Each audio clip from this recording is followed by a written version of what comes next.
হযরত আব্দুল্লাহ ইবনে মাসউদ রাদিয়াল্লাহু তাআলা আনহু বলেন, কুরআন অনুযায়ী আমল করার জন্যই পবিত্র কোরআন শরীফ অবতীর্ণ হয়েছে।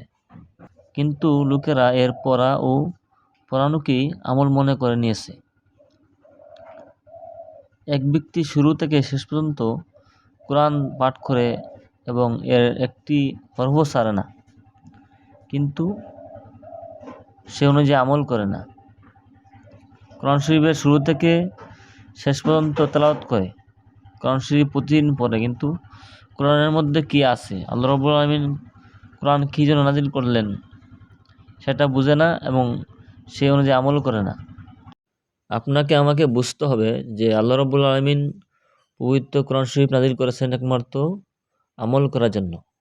আব্দুল্লাহ ইবনে মাসউদ রাদিয়াল্লাহু তাআলা আনহু বলেন কি যে কোরআন অনুযায়ী আমল করার জন্য আল্লাহ তাআলা এই পবিত্র কোরআন শরীফ নাজিল করেছেন।